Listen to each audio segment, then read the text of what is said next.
ప్రస్తుతం మనతో పాటు కలుగీత కార్మిక మాజీ చైర్మన్ పల్లె రవికుమార్ గారు ఉన్నారు. అది రైతు బంధు ఇది ఇస్తా అని చెప్పేసి అంటుంది కదా సార్, దాని గురించి అని చెప్పేసి ప్రభుత్వము కొంతమందికి మెసేజ్లు వచ్చినా ఇట్లా అకౌంట్లో పైసలు అయితే పడలేదు సార్, దాని గురించి అని చెప్పేసి. కాంగ్రెస్ పార్టీ ఇవాళ నోటికొచ్చిన అబద్ధం చెప్పి ఇవాళ తెలంగాణలో అధికారంలోకి వచ్చింది.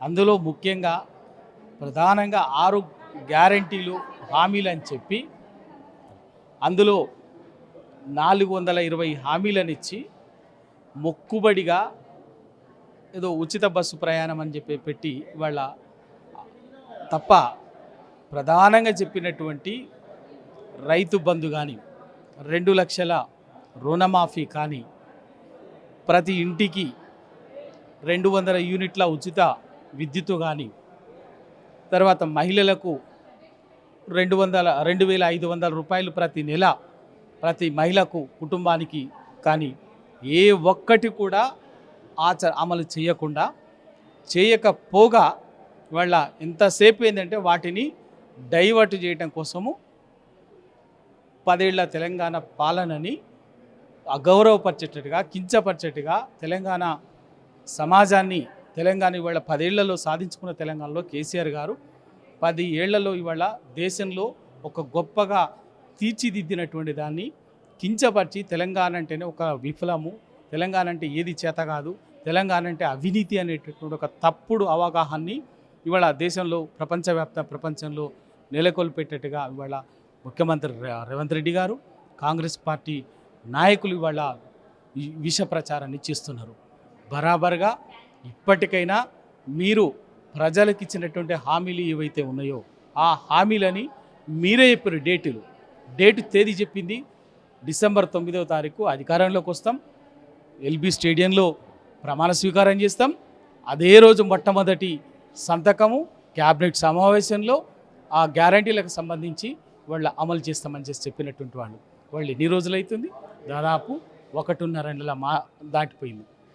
ఇవాళ దాటవేసి ఎంతసేపు ఏంటంటే రేపు ఏదో రకంగా పార్లమెంట్ ఎన్నికల షెడ్యూల్ వస్తే ఆ పార్లమెంట్ ఎన్నికల షెడ్యూల్ పేరు చూపించి దాని బూచు చూపించి ఎలక్షన్ కోడ్ చూపించేసి వీటిని ఎగ్గొట్టి పార్లమెంట్ ఎన్నికల్లో మళ్ళీ తెలంగాణ ప్రజల్ని మోసం చేసే ఇంకా మళ్ళీ పార్లమెంట్ సీట్లు తెచ్చుకునేటటువంటి కుట్ర చేస్తున్నారు. ఇంకా ఇవాళ చాలా స్పష్టంగా తేలిపోయింది, తెలంగాణలో కాంగ్రెస్ పార్టీ బీజేపీ పార్టీ 2 ఒకటే అన్నది ఇవాళ ఒక కొత్త విశ్వప్రయోగానికి శ్రీకారం చుట్టింది ఇవాళ చేసి.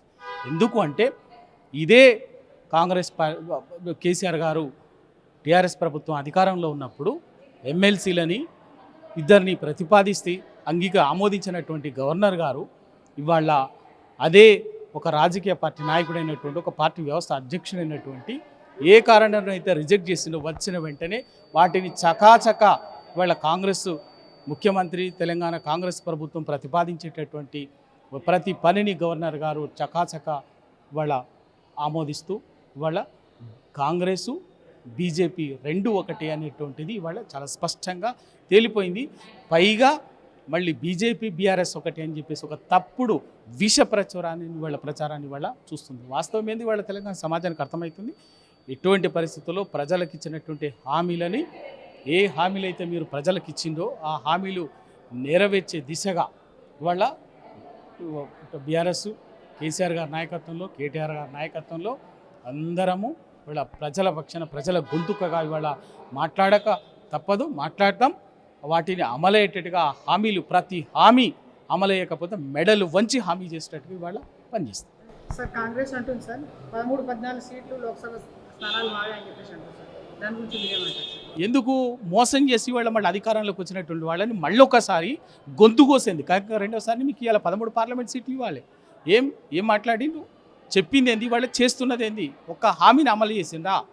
ఇవాళ అమలు చేయకపోగా ఇష్టం వచ్చినట్టుగా తెలంగాణని అప్రతిష్ట పాల్చేసేటటువంటిగా వైఖరి చేస్తున్నారు. ఒక ప్రభుత్వాన్ని నడిపిస్తున్నామనేటువంటి ఒక హుందాతనం లేకుండా భాష కానీ వ్యవహరిస్తున్నటువంటి తీరు గాను చౌకబారు బిహేవియర్ ఉన్నది. అందుక ఇవాళ తెలంగాణ ప్రజలకు అర్థమైపోయింది. ఎక్కడ ఇవాళ తప్పుడు విష ప్రచారాన్ని నమ్మి తప్పుడు హామీలని నమ్మి ఇవాళ ఓట్లేసింది.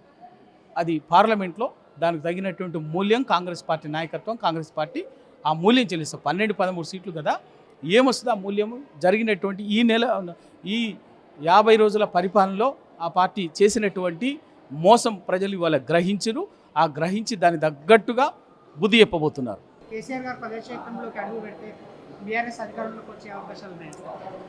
అంటే ఇప్పుడు రాష్ట్రంలో ఇప్పుడు ఎట్లా అధికారంలోకి ఎట్లా వస్తుంది?